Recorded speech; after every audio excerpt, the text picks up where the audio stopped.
Assalamualaikum warahmatullahi wabarakatuh.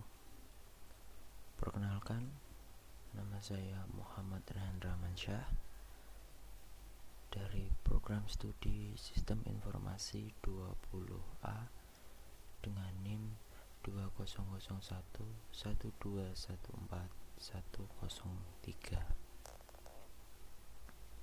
Di sini saya akan menjelaskan sejarah komputer. Komputer berasal dari kata to komputer yang berarti berhitung. Bukan berarti komputer adalah alat untuk berhitung, melainkan alat hitung dengan konstruksi elektronika yang mempunyai storage atau penyimpanan dan dapat digerakkan dengan bantuan sistem operasi. Dan ini adalah contoh gambarnya. Pada zaman dahulu manusia telah mengenal bilangan. Karena perhitungan zaman dahulu telah diperlukan untuk menghitung pertanian, perniagaan, dan navigasi, alat yang biasa digunakan dalam perhitungan adalah batu perhitungan zaman dan meningkat maju sampai menggunakan abakus. Yang pertama kita akan bahas abakus. Abakus sendiri biasa terbuat dari batu kerikil yang disusun memanjang. Abakus sendiri ini kalau bila sekarang disebut bentuknya seperti perhitungan untuk sempoa. Yang kedua adalah Pascalin. Pascalin diciptakan pada 1642, telah ditemukan sebuah alat penyumbelahan mekanis yang digunakan untuk menghitung pajak, dan bentuknya adalah kotak dan mempunyai warna emas. Alat yang ketiga adalah Babbage. Pada abad ke-19, Charles Babbage pada tahun 1791 sampai 1821 seorang ahli matematika dari Inggris yang menciptakan mesin analitis perhitungan astronomi. Yang keempat ada Hollerith, seorang pengusaha yang bernama Herman Hollerith pada tahun 1860 sampai 1929 membuat mesin pemrosesan data yang digunakan untuk menghitung dan menjumlahkan sensus di Amerika Serikat. Dan sekarang akan masuk ke sejarah yang sebenarnya. Seseorang yang lahir di Inggris pada tanggal 26 Desember 1791 yaitu Charles Babbage yang menemukan awal mula komputer diciptakan. Dan itu adalah foto dari Charles Babbage. Langsung saja masuk ke komputer generasi 1. Pada tahun 1940, komputer generasi pertama dimulai dikembangkan. Komputer generasi pertama menggunakan tabung vakum untuk memperkuat sinyal dan drum magnetit untuk menyimpan memori. Dan gambar di atas adalah gambar tabung vakum. Ada 4 komputer dari generasi pertama. Yang pertama ada ENIAC atau singkatan dari Electronica Numeric Integrator and Calculator. Yang kedua adalah EDVAC, Electronic Discrete Variable Automatic Computer. Yang ketiga ada EDSHAC, Electronic Delay Storage Automatic Calculator. Yang keempat adalah UNIVAC 1. Yang pertama akan bahas ENIAC, Electronic Numeric Integrator and Calculator. Bagaimana ENIAC itu dan seperti apa? Pada tahun 1946, 2 orang yang sedang mengembangkan Electronic Numerical Integrator and Calculator atau ENIAC. ENIAC ini digunakan untuk menghitung tabel dalam penembakan artileri yang digunakan untuk senjata yang berbeda kondisi dan sangat bervariasi target. Laboratorium penelitian balistik atau BRL menjadi tertarik dengan penjelasan Mogil di sekolah Murray. Dan ini adalah putra dari Mogil dan Eckert, 2 orang yang berperan dalam mengembangkan ENIAC. Dan ini adalah contoh komputer ENIAC. Yang kedua adalah EDVAC atau Electronic Discrete Variable Automatic Computer. Bagaimana dan seperti apa sih EDVAC itu? Diciptakan oleh seorang ahli matematika yang bernama John von Neumann, seorang ahli matematika yang mempunyai kelompok yang melahirkan konsep EVAC komputer atau Electronic Discrete Variable Automatic Computer. Perkembangan teknologi dari ENIAC yang dipublikasikan oleh Mojdel dan Escott pada tahun 1957 dan diciptakanlah EDVAC ini ada sebagai baruan dari ENIAC. Ini adalah foto dari Dr. John von Neumann yang melahirkan konsep EDVAC tersebut. Yang ini adalah komputer EDVAC. Yang ketiga adalah EDSAC, Electronic Delay Storage Automatic Calculator. Bagaimana dan seperti apa sih EDSAC itu? Pemikiran John von Neumann juga diwujudkan oleh ahli teknik di Universitas Cambridge, Inggris di bawah pimpinan Maurice V. Wilkes yang membuat mesin EDSAC dan diresmikan pada Juni 1949 sebagai penerus dari pendahulunya yaitu EDVAC.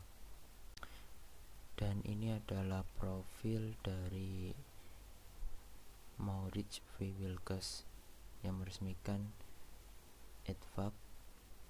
EDSAC, dan ini adalah komputer EDSAC. Yang keempat adalah UNIVAC, bagaimana atau Universal Automatic Computer 1. Bagaimana dan seperti apa sih UNIVAC 1 itu? UNIVAC 1 atau Universal Automatic Computer 1 merupakan komputer komersial pertama yang diproduksi di Amerika Serikat dan digunakan untuk keperluan pemilu pada tahun 1952. Pada pemilihan itu dimenangkan oleh Dwight Eisenhower sebagai menang dengan cara perjuangan menggunakan UNIVAC 1. Dan ini adalah komputer generasi pertama. Yang keempat adalah UNIVAC 1.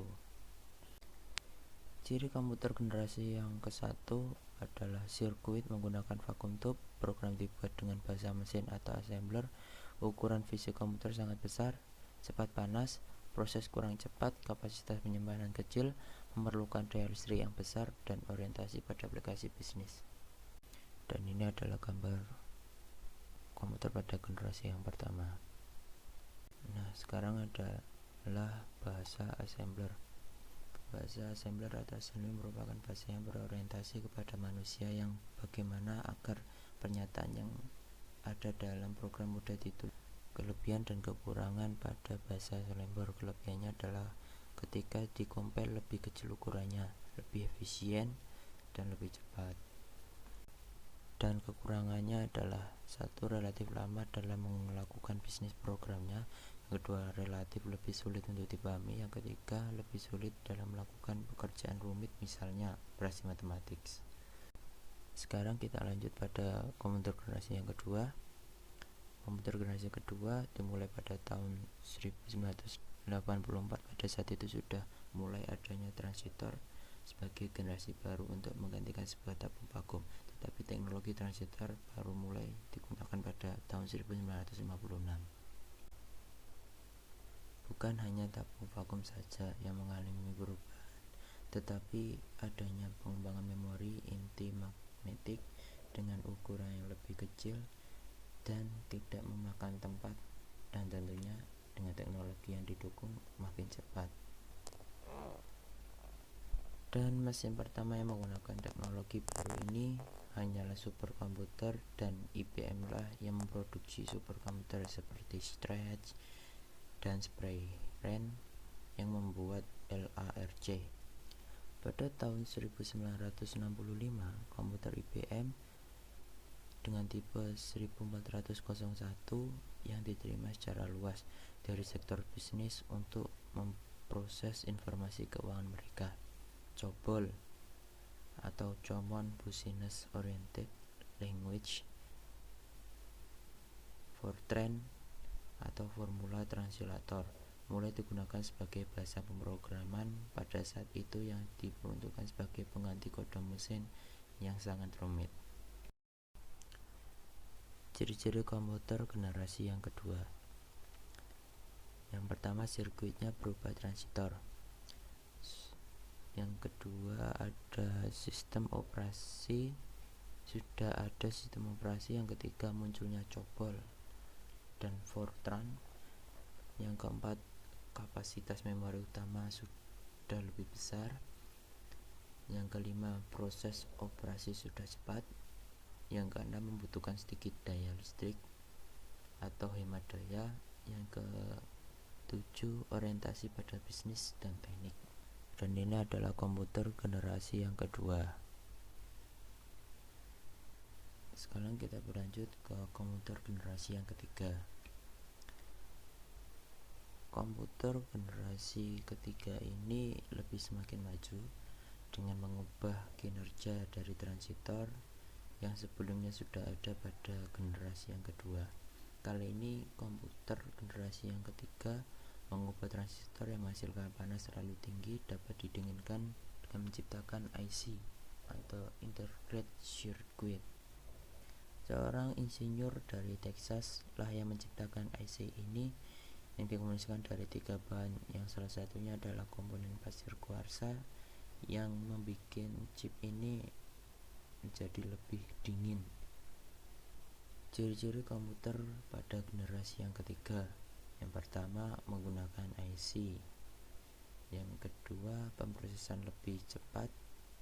Yang ketiga, kapasitasnya lebih meningkat lagi daripada generasi yang kedua. Penggunaan listrik yang lebih hemat, bentuk fisik lebih kecil, dan sudah masuknya banyak aplikasi software yang sudah mendukung. Ini adalah komputer pada generasi yang ketiga. Memasuki pada generasi yang keempat. Pada komputer generasi keempat mengutamakan pengecilan ukuran komponen ke dalam sebuah chip. Pada tahun 1980-an, generasi ini ada LSI atau Large Scale Integration dan VLSI atau disebut Very Large Scale Integration. Generasi 4 ini sudah di dalam komputer sudah ada video game yang lebih canggih lagi dan dapat diprogram. Pada tahun 1981, IBM memperkenalkan PC atau personal komputer, biasa orang sebut pada zaman sekarang adalah PC, yaitu komputer untuk pengguna rumahan, kantor, dan sekolahan. Dan disinilah pengguna PC semakin banyak sampai IBM memakai CPU Intel Pentium series pada zamannya. Kemajuan tidak berhenti di situ saja. Seiring dengan bertambahnya konsumen PC yang semakin banyak, dikembangkan juga perkabelan langsung atau local area network dan LAN atau telepon kabel, dan terus berkembang secara cepat. Ciri komputer generasi keempat: yang pertama, menggunakan LSI. Yang kedua, penggabungan seluruh komponen. Munculnya PC atau personal komputer. Yang keempat, komputer IBM PC yang pertama. Yang kelima, Pentium 2. Dan yang keenam adalah AMD K6 3D. Ini adalah komputer pada generasi yang keempat. Memasuki pada generasi yang terakhir, yaitu komputer generasi yang kelima. Pada komputer generasi yang kelima ini memungkinkan komputer atau PC terus berkembang semakin maju, dari setiap komponen sampai menggantikan model non-Neumann dengan sistem yang mampu mengkoordinir banyak CPU untuk dapat bekerja secara bersamaan. Setelah mempelajari sejarah tentang komputer, sekarang beranjak kepada beberapa manfaat teknologi komputer yang bisa kita gunakan. Yang pertama, pada bidang teknik dan ilmu pengetahuan, digunakan untuk mengolah data karena kecepatan dan ketepatan yang biasanya digunakan untuk menyelesaikan perhitungan. Yang kedua adalah bidang geologi. Bidang geologi digunakan untuk mempelajari keadaan tanah serta kontur dari suatu daerah. Yang ketiga ada pada bidang bisnis. Bidang bisnis digunakan untuk menyediakan informasi dengan cepat dan tepat di dalam perusahaan, menyediakan informasi keadaan pasar secara persaingan dan perkembangan. Untuk pemanfaatan bidang yang keempat adalah bidang industri yang digunakan untuk meningkatkan proses produksi dalam industri agar lebih efektif dan efisien. Pada bidang yang kelima, pada pemanfaatan teknologi komputer adalah pada bidang perbankan. Bidang perbankan digunakan untuk menghasilkan informasi tentang manajemen bank dan meningkatkan pelayanan nasabah bank yang bersangkutan. Yang keenam adalah bidang pendidikan. Bidang pendidikan digunakan untuk meningkatkan proses dalam belajar mengajar secara efektif, dan saat ini sedang dilangsungkan di seluruh Indonesia adalah pembelajaran secara daring, yaitu sama dengannya belajar secara efektif melalui daring. Pada bidang yang ketujuh ada bidang kedokteran. Bidang kedokteran digunakan untuk menganalisis organ manusia yang tidak bisa dilihat secara kasat mata, contohnya jantung, otak, dan organ dalam lainnya. Pada bidang kedokteran ini biasanya menggunakan rongsen atau PCR. Pada bidang yang ke-8 ini ada bidang transportasi yang digunakan untuk mengatur jadwal keberangkatan, pembelian tiket secara online, dan lain sebagainya. Yang ke-9 adalah bidang kriminalitas. Di bidang kriminalitas digunakan untuk kegiatan kriminalitas di suatu daerah sehingga dapat mengatur patroli yang diperlukan mendapatkan data dan barang bukti.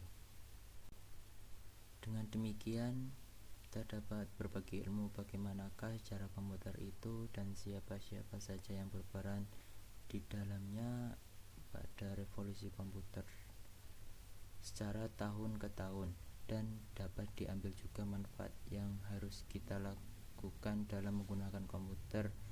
Bijaklah dalam menggunakan elektronik.